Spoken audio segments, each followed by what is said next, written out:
merciful Savior, precious Redeemer and friend.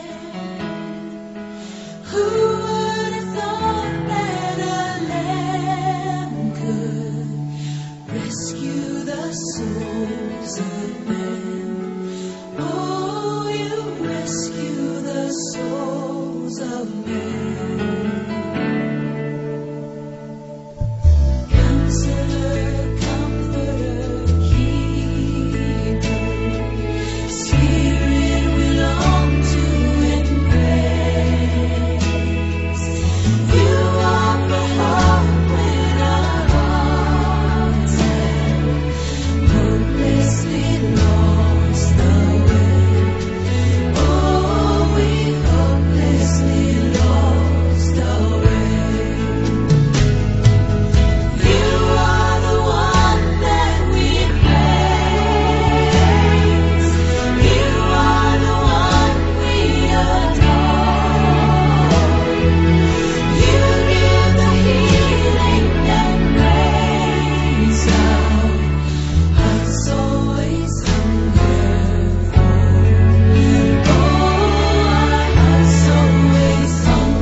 Télé-réalité, bonjour et bienvenue à votre émission. Vous savez, cette émission qui émet depuis la ville d'Inkissi en direct de la radio-télévision Kisanto, la chaîne chère à son excellence, monsieur l'ambassadeur Antoine Gonda Mangali, que nous disons d'ailleurs bonne année 2015 à son excellence Antoine Gonda. Pourquoi pas toute sa famille, je pense à papa Gonda et maman Elali Gonda, en tout cas. Bonne année 2015 à toute la famille Gonda, car c'est la famille qui est donc patron, n'est-ce pas, patron de notre chaîne médiatique émettant depuis la ville d'Inkissi. À vous tous qui nous suivez de Kikonka, de la cité d'Inkandu, pourquoi pas de la cité Nsele ou encore à Kintanou, vous qui nous suivez à partir de Mbanzangungu, ne zappez pas, restez branchés à la RTKIS car vous ne serez jamais déçus. Croyez-moi, cet après-midi, nous avons un très bon sujet, mesdames et messieurs. Vous comprenez que nous sommes au début de l'année 2015. Nous avons pensé à ce que, sous votre demande, Papa Serge, s'il vous plaît, mais cette fois-ci, parlez un peu de l'évangile. Voilà pourquoi nous sommes là, n'est-ce pas, pour répondre dans vos demandes. Que faire pour, n'est-ce pas, réussir dans la vie, se développer intégralement.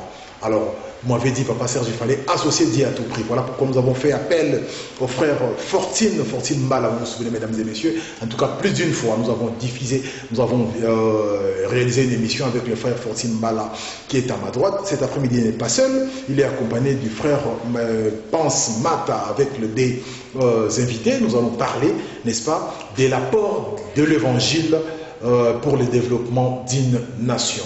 Alors, émission partout aux amis.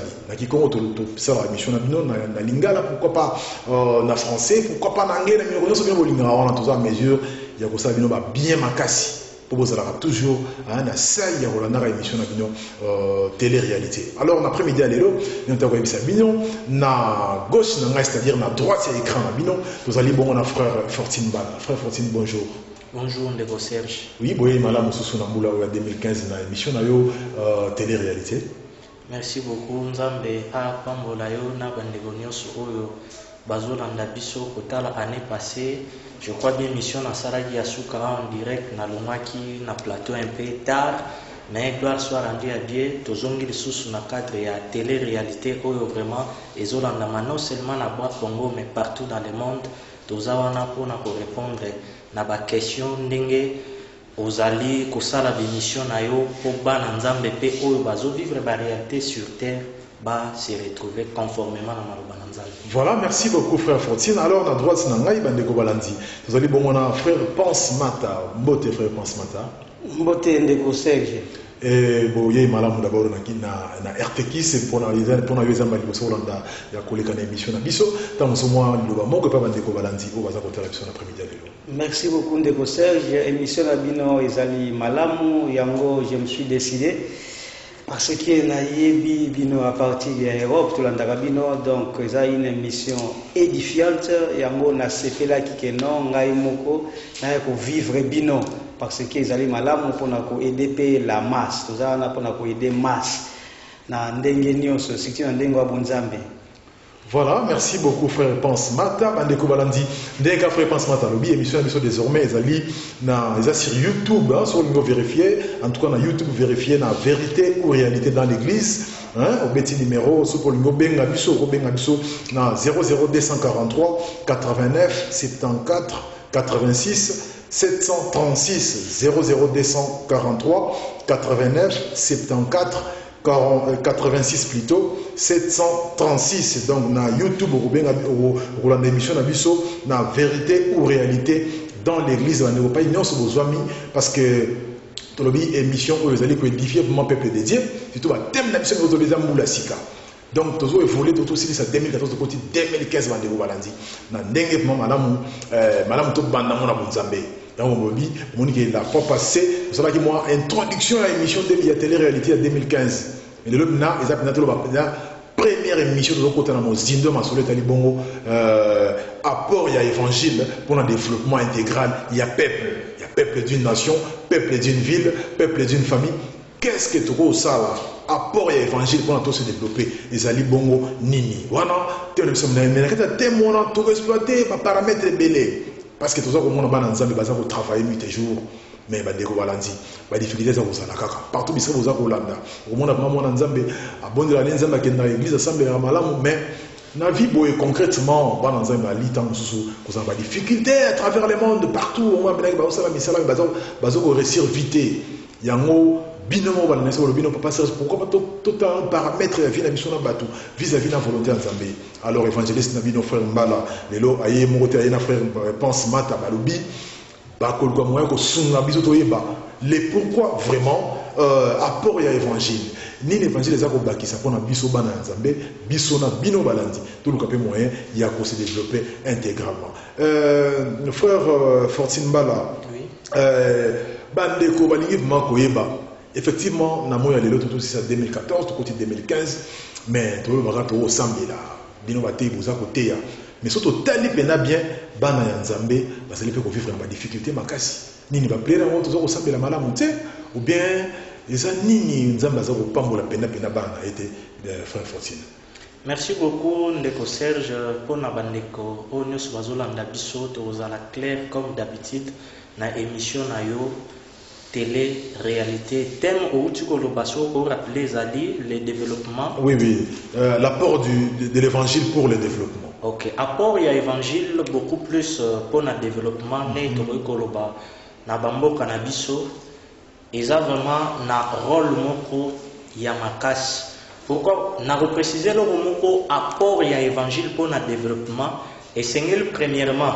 Bandeko Olbozolanda biso partout dans le monde na Katiaba Congo précisément si ko toza ko tenir émission ensemble et to comprendre que Yesu Christ na croix ayaki ko kufa pona ko régler ba problème social te donc ndenge lele koma prêcher na la plupart ya mangoma na biso yaka okozala mutu kasi mukila te yaka okozwa libala yaka okozwa boy donc apport ya évangile na développement ya mboka eza d'abord na vie ya bana na nzambe sur le plan intérieur.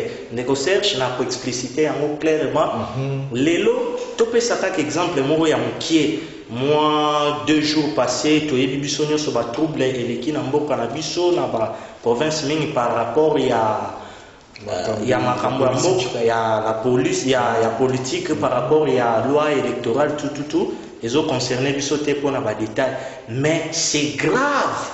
Na kati ya ville province ya Kinshasa, il y a un pasteur oyo ayibaki stabilisateur. Il y a deux frères oyo ngana yebi que chaque dimanche akendaka soi-disant église lokola bâtiment kosangana bandeko, mais appuyer mutuka eza pona osala publicité te bo permettre ngana émission na oyo ya brasserie moko na préciser te amati likolo ya grand car wana appuyer azomela na ye bamisusu bakoteli bandeko na biso ba chinois. Sikoyo apport ya évangile pour le développement eza nini na ute kolobango. D'abord il faut travailler na être intérieur na biso chrétien oyo évangile ezwi nanu place te na motema na ye mpona kozala lisusu clair ntango tozolobela évangile surtout na province oyo ya bakongo tozolobela mfumu moko songolo pakala te oyo mama kimbani to soki boyeboye parce que na province oyo to constate que ekomi na banzambe ebele. Quand nous parlons de l'évangile développement na yango tozolobela évangile véritable oyo tozomona roi moko Jésus-Christ de Nazareth. Donc pour que les sociétés elles à la développer apport ya évangile mingi na vie ya ba chrétien et sengeli elles à la nanu vie koyamba ngo kaka lokola lettre te mais ekomi vie na yo oza transformer. Parce que modèle na biso eza Yesu. So Yesu azalaki na bata na biso lelo, est-ce qu'il y a quelque copier ba magasin ba chinois?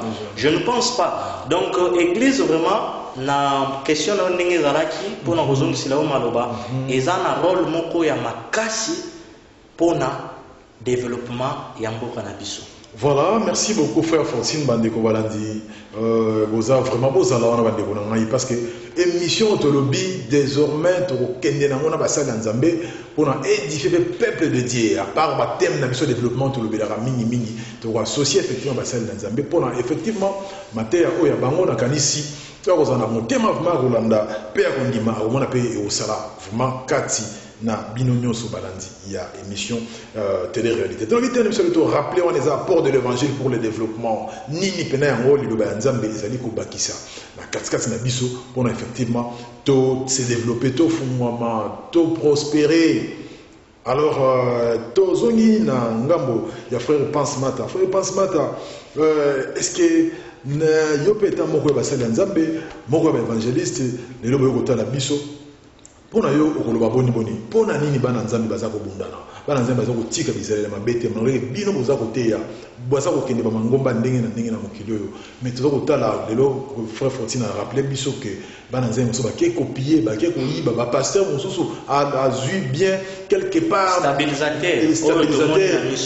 Est-ce que esa nini est-ce que bozo teya malamu te? Qu'est-ce qui ne va pas? Ou bien diable yé moko pena assis à semer ma bec katikati mitema ya bato ko bato ba malgré bazo ressemble les anango pona la likolo mais na mitema bato est-ce que Satan azaka ya kofanda ou bien zaboni frère Mata? Merci beaucoup pour la question. Nous assis que ce qui total na Bible bandana e bandeli. Nzamba sala Adam na Eve. Apesa ki bango mibeko, balia mbumate, boyebi yango malambalia mbumate. Donc il y avait un interdit. Balia mbumate. Mokili mobimba to yebi conséquence ya kolia mbuma. To yebi yango malamu conséquence ya kolia mbuma. Conséquence ya iloko oyo bapekisa les péchés. Na ndenge ndeko Serge alobi, alors pourquoi est-ce qu'il va réussir ces alaté? Alors ba réussir ces alaté pourquoi? Parce que ils a dit ya ba interdit surtout. Tala parcours ya bana Israël. Banda e bandeli. Ba pasi ba mona. Nyonso wana ils a dit ya ba interdit. Ceux qui ba bando respecter oyo ba loi ya Nzambe, ba ko kutana ba pasi te ba mona. Alors, wana ezalaki na Ancien Testament, ceux qui to yé na Nouveau Testament na tango ya Jésus-Christ. Jésus-Christ alobaki malamu avant d'aller au ciel. afandisaki bato na ye, afandisaki ba disciple na ye, afandisaki bana na ye wa former ke eza lolenge moko na papa oyo alinga voyager akofandisa famille na ye atalisi bango ke non mama tiko batela bana malamu, bana bo se comporter malamu parce que place na kei que soit musala soit mission na kozonga na ye kokuta makambo nyonso ezala malamu na ndako, na ye kokuta makambo nyonso ezala malamu na ndako. Alors na suka nango ayebisi bango nazali kokende mais Satan azokoya, Satan azokoya, heureusement nazali na eloko na yete. Yesu Christ azali nzela pe bomoi. Yesu Christ alakisi biso nzela malamu, alobi clairement naza na eloko ya Satan te. Alors soki tokei na Jean 14:30 tokokotanga yango mwa moke pour l'édification. Oui, amen. Oui, bandeko balandi en tout cas bozana wana parce que frère pense mataya lobi malamu maloba nzambe te makabo ete malamu associé libera bible ezali bongo maloba yeme nzambe toyeba boni na kasi kuna nzambe alobi na biso nini oto ko sala effectivement. Donc pour nous faciliter lecture pour gagner temps, passage ndeko tozana ye apesi ezali na Jean chapitre 14 verset 30 na sali lecture bible lobi je ne parlerai plus guerre avec vous car le prince du monde vient, il n'a rien à moi. Ndenge autotanga prince ya mokili azali koya nazana eloko na yete Yesu azana eloko Satana te. Oh Yesu aza modèle na biso tozali ba imitateur ya Yesu. Paul alobaki malamu ke tozaba imitateur na ye ndenge ye aza imitateur ya Jésus Christ. C'est-à-dire nous les chrétiens d'à présent tozali ba imitateur ya Jésus Christ. Jésus Christ alakisa biso nzela kolanda. Est-ce que tozolanda nzela wana te? Yango ba mabe mingi zoyela biso parce que tozali kolanda nzela ya ba posa na biso. Po Yesu alobi ke ye azana eloko ya Satana te. Donc maboko na ye ezali ya pembe. Mais quant à nous, ceux qui totali o ezokobebisa biso, ezali parce que nous gardons les interdits, les histoires ya diable tozoko garder yango passe zoyela biso. Tango yo zo garder eloko ya Satan ofungoli ba porte Satan koya nyonso alingi parce que fort porte eza ya kofungwama ezali biso moko tozokolukela mabe parce que tozolanda la vraie parole te o Yesu atikela biso tokotala na tango ya Josué boyebi histoire ya Akan mokili mbato yeli ba chrétien nini yelaki Akan ba péché ezoya na ba conséquences néfastes na vie. Akan salaki lisumu ye moko boyebi bakendaki na ville ya Ai o ezalaki ya moke parce que moi kotanga dio sezate po ezali télévision il fallait pas zo ville ya Ai ne bakoko zo monter parce que Akan ayibaki biloko abombaki il fallait punition et ya directement na Akan ye moko mais punition et yaki na Akan ye moko te punition et yaki na Akan na bana na famille na iba ifasaki kombo wana sur la surface de la terre. Na ba bien oyo ayibaki mais soko tali à présent na ba faux pasteur oyo asika ba osala nini tango o memele biloko yo yibi ya kopesa yo rendez-vous yaka na weekend tokosala ba prière boye po eza biloko Satana mais tango yo boya okokuta su biloko na te pasteur akosaka pare na yango mais na tango yaka biloko ayibaki balengo d'or bambongo biloko nyonso ya ibaki batumbaki yango ensemble na famille na nyonso wana eza ba conséquence ya ba interdit ya biloko ya Satan yango wana sous-thème na biso ezali qu'est-ce que tu as du diable. Alors bandeko na ngai partout où vous êtes soki yo yebi na ndako na yo ozana eloko moko osalaki kope na boulot omemaki wana soki yo yebi que ozana eloko ya kemuyibi qu'est-ce qu'il faut faire? Faut que tozongisa yango parce que ezali ya yote ezali ya kemuyibi. Alors biloko wana mingi ezokobebisa biso to profiter te kaka na situation o tozana ngo difficile na mokili ono mboka ezali pasi na koko yiba bo na bomeba chrétien ba komosala ba kope omona chrétien na musala azo yiba biloko musala azo yiba ba papier azo kobimisa yango eza malamu te.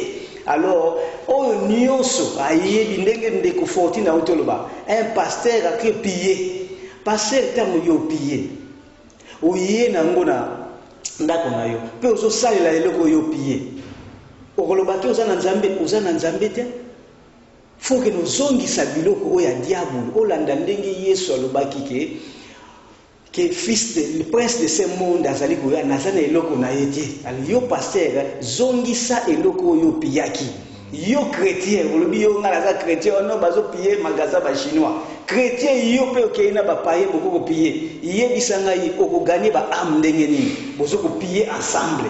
Alors qu'est-ce qu'il faut faire chrétien eloko oyo piyaki oyo yibaki kendo zongisa yango alors mingi chrétien faut apporter quelque chose Yesu alobinimi Yesu alobitoza la lumière du monde. La lumière eza mwinda oyo epeli likolo ya montagne. Tout le monde azomona yango. Vie ya chrétien eza ndenge wana. Vie ya chrétien eza vie ya kogarder b'interdite, eza vie ya ba péché te. Faut remettre biloko oza ya Satana. Soko yebike na ndako na ngai nasalaka kopo be nazala biloko ya Satana. Bien aimé, kende zongisa yango place nini soko olingi te kende tumba yango ata kotumba po ozala sona eloko ya Satana te. Tango Satan akoya aya kokuta ozana eloko na ye te nde ana Nzambe akosepela na yo. Tomonaki même na livre na biso ya Actes, na la livre na biso ya Actes soki na Actes 19 toyebi Paul na Éphèse après avoir prêché kosala miracle ezana ba magicien bato basala ba art magique ba magicien basala ndenge nini tango bayoki liloba Nzambe magicien bazwi ba livre na bango. Tous les livres magiques boyebi ba livre magique ça coûte cher. Tous les livres magiques bayaki na yango. Tango bayaki na yango wana Paul asalaki ndenge nini batumbaki yango na miso ya bato. Mais lelo na mokili na biso lelo pa ba lourd ravisseur soki yo memeli ba magie o memeli yo mbongo ki muyibi ndenge na litolo ba liboso passer au sala nini après ça yo promesse que non yo penza aux véritable criminel vraiment faut to benga la milimo faut to délivrer yo au moins c'est Dieu qui délivre passer au sala yo rendez-vous wana okokuta Yesu soute parce que ako récupérer mbongo ngo asali makambo na ye ako récupérer magie yango abakisi na magie na ye po azala puissant. Mais livre ya Actes c'est clairement tango batu bayoki bandimi Yesu bayaki na ba livre na bango magique batumbaki yango liboso ya mabato mobima pe babondelaki bazaki délivrer parce que c'est Dieu qui délivre. Soki okei pa ya pasteur ok ko l'accès ko memele ba kisi na ye ke olembi ba kisi bongo le motema et que passer apesi yo rendez-vous yeba ke aza passer malamu te faut botumba biloko yango wana na miso na yo botumbi yango ensemble histoire esili bobondeli. Alors mingi bapasi mingi zoe la biso ezali provoqué par nous-mêmes. Nous avons les interdits. Alors, pour ne pas aller loin, merci beaucoup. En tout cas, frère pense Mata, en tout cas, on a frappé, na télé, on commentait, mais ça, donc, à toutes les questions, on a sauté na biso, qu'est-ce que tu as dit du diable? Les questions mon capital, yom tozo bolanda nini ya satana, les katikati na yo, na ndako na yo, na poche na yo, na bureau na yo. Ah, na pas côté frère Fortine Bala. Frère Fortine, question on a, qu'est-ce que tu as dit du diable au frère pense à poser yo ko enrichir en ndenge pour na comprendre bana nzambe ba comprendre les amos sous na mozindo ba compléter na moquette en sous frère pense moi indication toi ko kimaye o ba ki ça pense ba comprendre ma o ya satan bazana mo o ko embêter mon ba vie et animi o ko éclairer ba mo o mutna mutu azoka ngende cause. Voilà. Merci beaucoup Ndeko Serge, j'ai vraiment pour nous ça là où j'étais, mais je bénis le Seigneur pour la mission le rôle la télé-réalité. Donc aux la réalité où ils ont touché la société et puis comme pour comparer na malobananza. Mais je crois bien na m'expliquer qui clairement, je le répète encore avec beaucoup de précision que Yesu a kufaki ne kulus pour na ba problème socialité. Ndeko pense mata auti ko préciser na ba exemple belé pour na ko enrichir na oyo na koiko lobezali finalité ya nyonso pour na moto parce que pour ça Nzambe ezali ke moto nyonso azala sauver tant ayambie. Voilà pourquoi yo outé copier pa ya ba chinois na même nuit wana Yesu Christ akokai ko permettre que okufa mais soki atikeli yo 2 jours lelo 3e jour olanda biso na émission eza tout simplement parce que grâce na ye mawa na ye eza likolo na yo ndenge oyoki interpellation o lelo o bongola motema na yo nakobakisa na Matthieu chapitre 25 na pesi bandeko nyonso bozolanda biso sikoyo na bandaku botanga Matthieu chapitre 25 mbimba lokola eza télévision tozo gérer tant pour na kotikela pe ba émission mosusu nzela Matthieu chapitre 25 kuna ndeko Serge na bandeko bozolanda biso Bible ezotalisa biso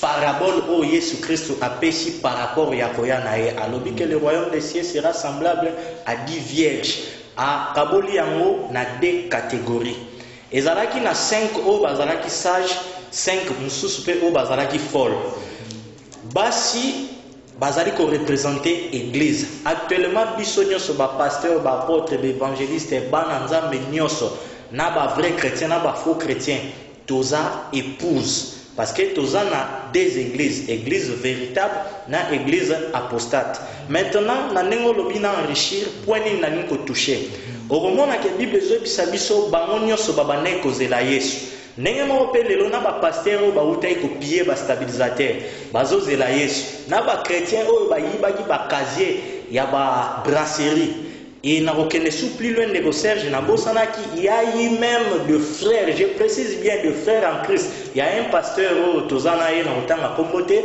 aboye kokende kosomba lipe epai ya bavoisin na ye pourquoi tout simplement parce que na mwa depo moko ya mokie bachrétien baza se révolter pour la constitution mboka tout bakei koyiba mapa maintenant le passage oyo tozali na Matthieu chapitre 25 point nini nalingi to soulever wana Bible ezobisa biso ke au milieu de la nuit toutes ces vierges s'assoupirent ndenge moko mpe biso lelo ozoyiba na yo mozozela Yesu ozobanga mpe nzambe ozozela Yesu lelo mutu nyonso ezala te azosambela na mayaka ezala te azolata foto ya paster na ye ezala te azokushe na ye na bomakango mais tellement kindaka na batima moko babongisa babengi église alobi nini azozela koya ya Yesu mais eloko nini oyo nga nalingi na enrichir na intervention ndenge osengi nga bandeko bozolanda biso tozali na mokanda na Matthieu chapitre 25 totanga yango mobimba Bible yebisi biso ke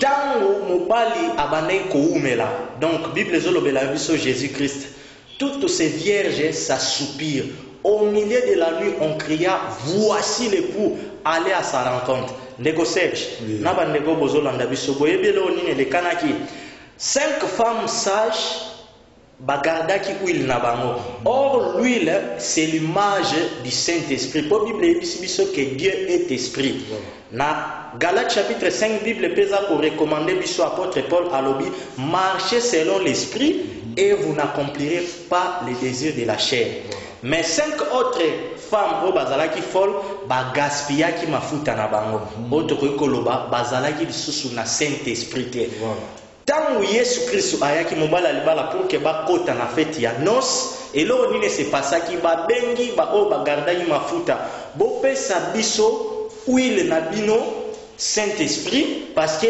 oya biso minda ezali kokufa mais 5 sages bayebisaki bafole nini bokende bino moko kosomba epai ya bamarchand or parabole wana Yesu Masia azopesa yango ekoprécéder koya na ye tozolobela développement c'est exactement aujourd'hui ce qui se passe je bénis le Seigneur qu'on a d'intervention ya ndeko pense apesi vraiment d'exemple belé dans l'ancienne alliance na nouvelle alliance combien de chrétiens bazana ba interdit peut-être yo koloba ke non ayibaki ba chinois ba nyokola ba ndeko na biso basalaka boye mususu kutu na yo kaki alobi osoki pour une opération moko de kanaki petit na ngalo la ba beta ki ya ngape na méchant fona lukana beta ta chinois moko mais au moment na yewana dimanche accueilli église mais qu'est-ce qui a fait la différence c'est l'huile le Saint-Esprit parce que pour na kozala développer na ute kolobango développement ya mboka beaucoup plus ndenge ndeko pense ute koloba biso ba chrétien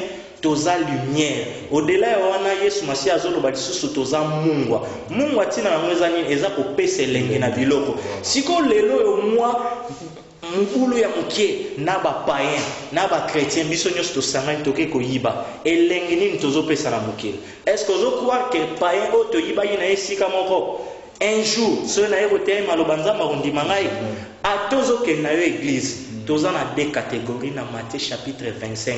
Est-ce que tu as le Saint-Esprit? Lampe ça représente la parole.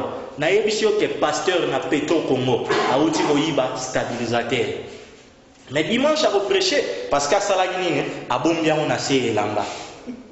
Pasteur ayibi stabilisateur et yebisanga pasteur andengwana qu'est-ce qu'il va communiquer aux autres parce que la Bible yebisi biso que la lettre tue mais c'est l'esprit qui vivifie. Tant que tu ne marches pas dans la sanctification oyo nyonso koki ko sala te uti ngomba ya 100 jours ezana tout simplement kinzundo spirituel. Matthieu chapitre 25. Tu as le Saint-Esprit, Jésus-Christ revient. Comment mboka oyo ekoki ko développer aussi longtemps? Bible ezo ebisa biso na Romain to honorer, to respecter ba autorité ya mboka, to prier pour na bango. Mais combien de chrétiens kaka pona makambo oyo bazo finga président de la République, bazo finga ba député chrétien, tout simplement parce que aligné à se révolter pour Namboka, mais à perdre l'identité. Mais tu verras que ba sage, ba garda qui Saint-Esprit. Oezola qui s'enzabe intimité. Na ba moment ya boya yi aussi des enfants de Dieu en coulisses, bazwa qui temps ya ko intercéder, ya ko prier pour Namboka. Mais actuellement, qu'est-ce qui se passe? Donc voilà un peu ngana linga juste kaka na bakisa na Matthieu chapitre 25. Yo oza na posa mboka na biso Congo ekende liboso ba makadam tozo sala parce que ozolo bela développement. Combien de chrétiens sont to meli ba mai na nzela to boaka ba sachet au lieu bitabe ti na ba boulevard ozomona ke bande omsu bazo kombola tongo pokwa obwaki ale jour nzela wane ko tobokolo binya soki Jacques Mbadu apola tolongola kimbuta to changer président to tia oya biso mais tant ozo sala mo est-ce que c'est l'autorité moutaye pour pouvoir saleté place ouana. Frère Fortine Bala, frère Pense Mat, en tout cas, merci beaucoup parce que Bandeko, Bandeko comprendre. Bandeko, en tout cas, tu vois, l'évangile te mais moi je crois que ça, c'est vraiment la vérité.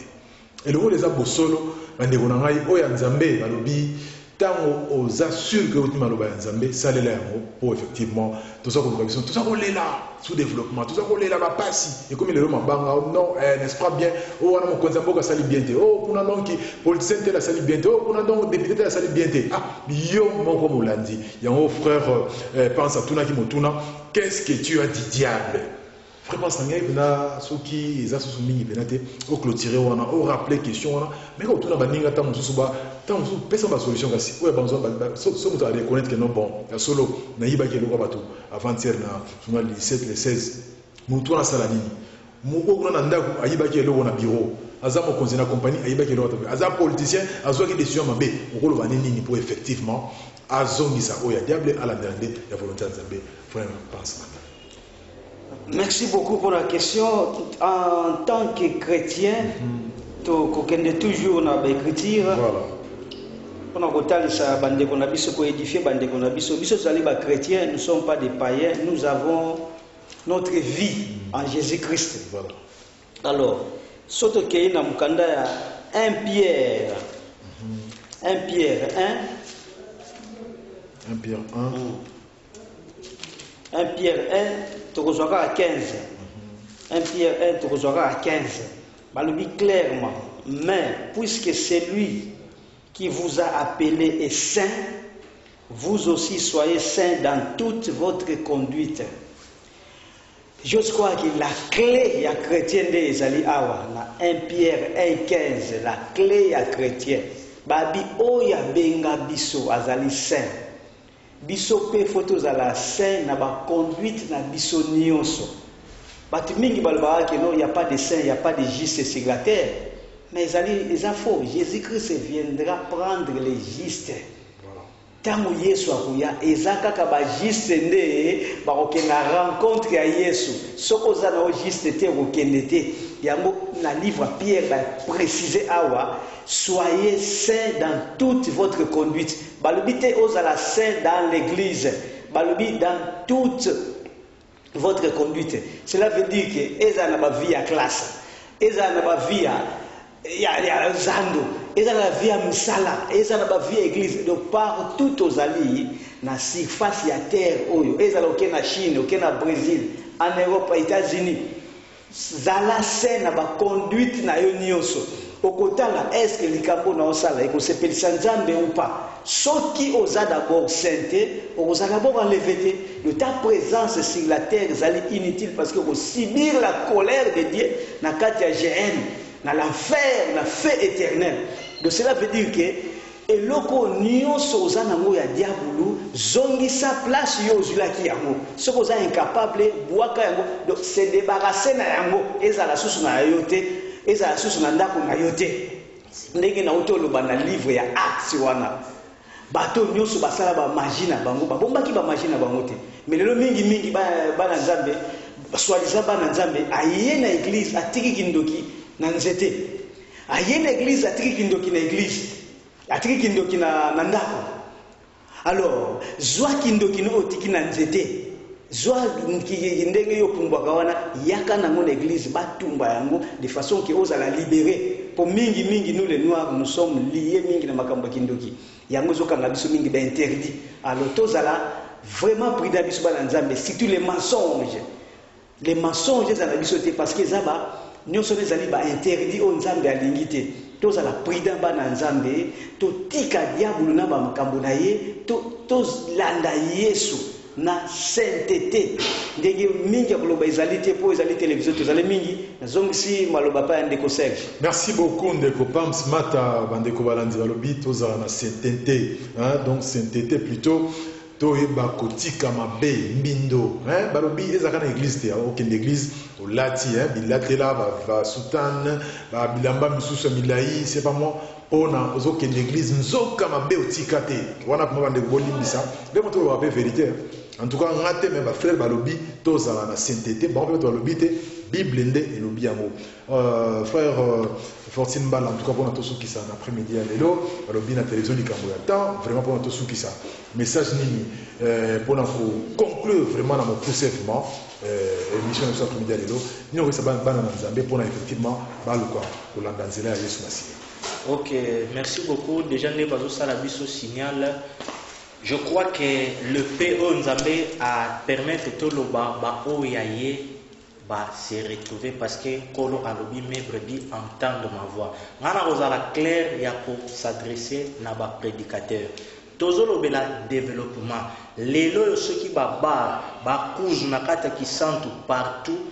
Makambo mabezo comme de plus en plus bien que esengeli et comme parce que c'est un des signes au Christ a fait mais quelque part fait ba prédicateur beauté social beauté miracle na place ya beauté à Yesu. Au Bible ebisibiso cherchez premièrement le royaume et la justice de Dieu et toutes choses vous seront données par-dessus. Ceux qui vous présenter Yesu azui esi kana motema ya mutu wana azala na église te azala na États-Unis te partout esi kana ozala ta dirigeant ya Coran na bangaza te parce que a réaliser que Nzambe azomona ye nzoto na ye eza temple ya Saint-Esprit akovivre na sainteté akotambola na sanctification yango pe mutebosala que sur le plan social développement ezala pour que ensemble na ba loi ou autorité bazotia ou ezo violer maloba na Nzambe te biso nyonso to se retrouver to mener vie moko paisible. Évangile ya social, évangile ya new age, évangile ya recever, évangile ya miracle et pesa banango eloko moko te. Teya Yesu na midi na pokwa teya Yesu jusqu'à ce que kolo akoya pour ensemble to nettoyer.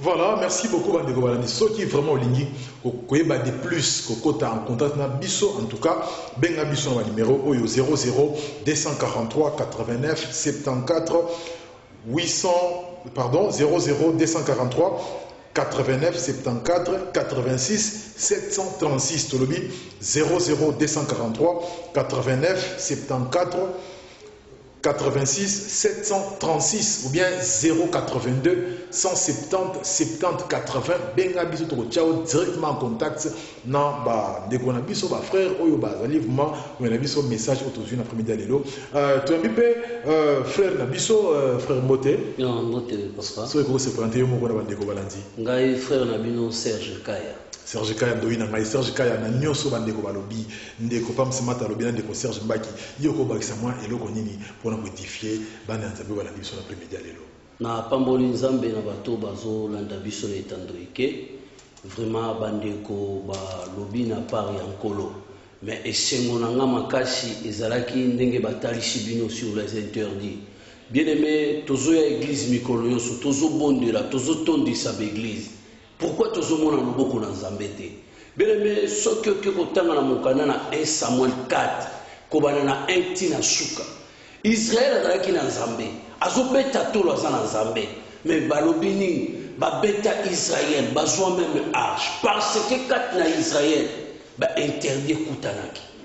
Bien aimé dans le Seigneur, tant que tozo sambe, tozo pratiquer parole te, tokomona loboko na Nzambete papa Serge. Merci.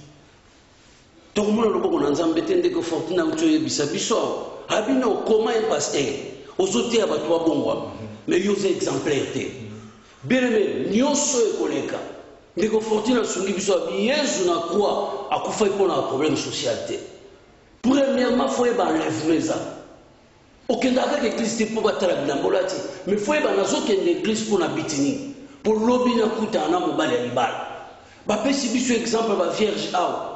En gros, pour attendre la biso de télévision, yo moto za interdit. Kati na yo, même en église na yo. Yo moto zo tambola libanda ya makomi na nzambe, ngonga yango epesami. Na radio ki santo, na télévision ki santo, to ye poto communiquer yo, ngonga na yo koki. Yo za ko demeurer na mabe, tika mabe. Yamba Yesu Kristo. Bele me soko ya Yesu Kristo, yenda zanzela. Et tant yo ya Yesu Kristo, okomeme mukutimi na bino ezane shikate difficulté yo koza nango ezane shikate alors conseil gratuit na bato bazolanda biso na momao accepter Jésus-Christ comme Seigneur et Sauveur yo komona réellement mokili ezelengi pona kovanda yango te okomona réellement neti lelo ka nkolo ya ozwanga yo kende pasteur évangéliste mutu nyonso azoteya bana na Nzambe tika makambo na miracle. Oh, Bible dit, si le Fils de l'homme vous a franchi, vous êtes vraiment libre. La Krista Bango, Fils, a franchi Bango, Bango comme libre. Miracle Goleka, bien aimé, recevez Goleka, mais Talissa Montou, après l'Iwana Yo, Okokende Wapi. Vraiment, Papa Serge. Merci beaucoup, mon Serge Bandeko, Oyo frère Serge Ndoïna Maimoko. En tout cas, Nakanisi. Il y a besoin après-midi à l'élo, il y a mouké pardon, mais il y a moutouya, il y a moutouya melibino, basali à Nzambe, parce que mon sali à Nzambe pour l'angaï, azali quoi, sali la volonté à Yesu Masia. Na bon, il a chaque jour à l'amour, chaque seconde, à ça il a la volonté à Yesu. Donc pour l'angaï les soumous, et ça attribue n'a été. Il y a une moussa à Nzambe, effectivement, à mon aime la vie n'a rien à parce que la frère va prouver à nous que, au cause de la télémaralibo soit cher, au théâtre, mais yo au salamama, bé aux rencontrer volonté à Yesu té. Aux alliés alors qu'on détruit le beauté en Zambie, il y a des conséquences directes dans la vie de la Oyo, ma bé, ma koufo, ma malade, ma kili, il y a ma bé, tout ça comme on a des jours au lendemain, c'est parce que tous allez au sein de la volonté en Zambie. En tout cas, frère Fortune Mbala, Topesibino, merci frère Serge Topesibino, merci frère Pam Smart Topesibino, merci Ezala Mbala sous côté. Bon, Nicolas, dans l'émission Oyo, vraiment même na niveau il y a net na YouTube na vérité ou réalité dans l'église et puis si vous voulez effectivement na 0243 89 74 86 736 ou bien na 082 170 70 80 vous voulez participer à l'émission Oyo voilà faire basali hésitez bien na 089 78 84 200 et des lobby 089 78 84 200 et des lobby ya mbalo to ezaba mbula sika to kota 2015 en tout cas ba frère ba lobby ba kotika binote ba kozala na biso elongo pour to évoluer malamu tant mosusu moi meilleur vena ndeko moko mibale misato En tout cas, c'est une occasion, frère. Ok, merci beaucoup. Je sais que conformément à Malobananzambe, il n'y a pas une année spéciale. Nous n'avons qu'une seule année, c'est l'année de grâce. Donc que Dieu bénisse tout le vrai serviteur de Dieu, Nakatia, Bas Congo et Sikawa, puis tourner émission et partout dans le monde. Yopendeko Serge. Tika ete lipamboli na nzambe kimia na ye oyo e accompagner biso Kinshasa ti awa na ba Congo ezala partage ko banda na numéro 1 ti na huissier ya chaîne oyo au nom de Jésus-Christ de Nazareth. Merci beaucoup. Oui, frère Serge, ngai pe ndenge ndeko Fortuna lobi année ya sikezaka te kati na nkolo ezaka année de grâce.